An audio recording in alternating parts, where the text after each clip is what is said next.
όλο το έστωλο δυναμικό της ελληνικής αστυνομίας και όχι μόνο, που υπάρχει στην κοντή δημοσίας τάξης για την υποδοχή και τη φιλοξενία. Αλλά και τον φίλο μου και συνάδελφο, τον Γαρανάση, ο οποίος αγαπάει το σώμα και το αποδεικνύει σε κάθε ευκαιρία. Και να ευχηθώ και καλορίζικος στον νέο αστυνομικό διευθυντή, λέγοντας ότι ο συγκεκριμένος νομός είναι ιδιαίτερος και πολύ σημαντικός για τη χώρα. Εμείς επενδύουμε στον τουρισμό. Να θυμίσω ότι φέτος είχαμε 21 εκατομμύρια τουρίστες. Ένα μεγάλο ποσοστό πέρασε από το νομό Χαλκιδικής, από το Άγιο Όρος. Είναι υποχρέωσή μας να παρέχουμε ασφάλεια, ευημερία, τάξη, αίσθηση και αίσθημα ηρεμίας και νομιμότητας και στους πολίτες μας στην περιοχή και στους τουρίστες μας, που μας βοηθούν έτσι ώστε να σταθούμε όρθιοι οικονομικά και να καταφέρουμε να μπορέσουμε να προχωρήσουμε ως χώρα και να είμαστε ξανά ανεξάρτητοι και αυτόνομοι και να ορίζουμε τις τύχες μας.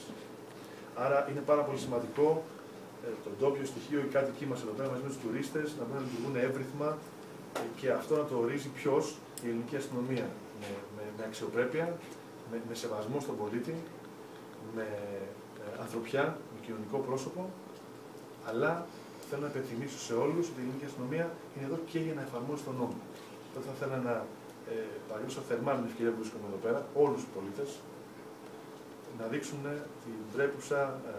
τον πρέπον σεβασμό και αγάπη προς τον και την Έλληνα αστυνομικό. Θα ενημερωθώ για τα προβλήματα που υπάρχουν στη διεύθυνση. Βλέπω ότι υπάρχει κέφι και όρεξη από όλους. Χαίρομαι ιδιαίτερα. Θα τελειώσει η σεζόν η τουριστική και μετά, επειδή δεν πιστεύω στα νομοσχέδια, τα προεδρικά διατάγματα των χιλιάδων σελίδων που έρχονται φορετά από ένα Υπουργείο στην Αθήνα σε μια ιδιαίτερη περιοχή ιδιάζουσας σημασίας, θα περιμένω τις εισηγήσεις εδώ πέρα από τους υπηρεσιακούς παράγοντες, από τον συνάδελφό μου, από τους άρχοντες της τοπικής αυτοδιοίκησης, από τους συνδικαλιστές, από τα νέα παιδιά της αστυνομίας για το πώς μπορούμε να αναδιαρθώσουμε τα συστήματά μας, να βελτιωθούμε και να παρουσιαστούμε πολύ καλύτερα στην επόμενη σεζόν. Υπάρχουν δυνατότητες, γιατί και οι υπηρεσίες παρουσιάζουν σοβαρές ελλείψεις σε επίπεδο Χαλκιδικής, όπως επίσης και ο στόλος παρουσιάζει προβλήματα. Υπάρχουν περιπολικά που αυτή τη στιγμή είναι παροπλισμένα. Υπάρχει κάποιο σκεπτικό, σαν νέα ηγεσία που είστε, να δώσετε λύσεις σε όλα αυτά?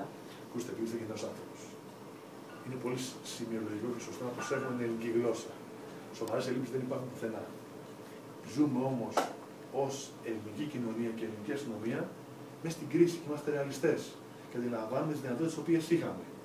Άλλοι, σε άλλες εποχές αρχαίων αγελάδων, δεν φρόντισαν να προνοήσουν έτσι ώστε στη δύσκολη στιγμή που ζούμε σήμερα να μπορούμε να είμαστε στα επίπεδα του εξοπλισμού, αν θέλετε, ή των δομών τα οποία θα θέλαμε.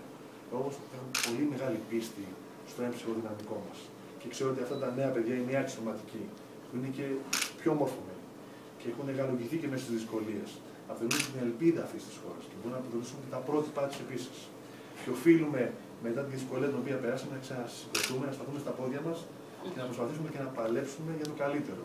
Άρα, αν με ρωτάτε αν ήρθε εδώ πέρα για να ανταλλάσσουμε με ψημυρίες του στυλ τι δεν έχουμε κλπ. Όχι.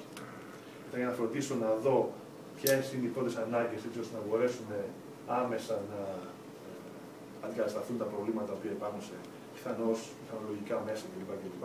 Κυρίως όμως για να συζητήσουμε το έμψυχο δυναμικό μας, για να τονώσουμε την ψυχολογία τους και για να παρουσιαστούμε πολύ καλύτερη την χρονιά την οποία έρχεται.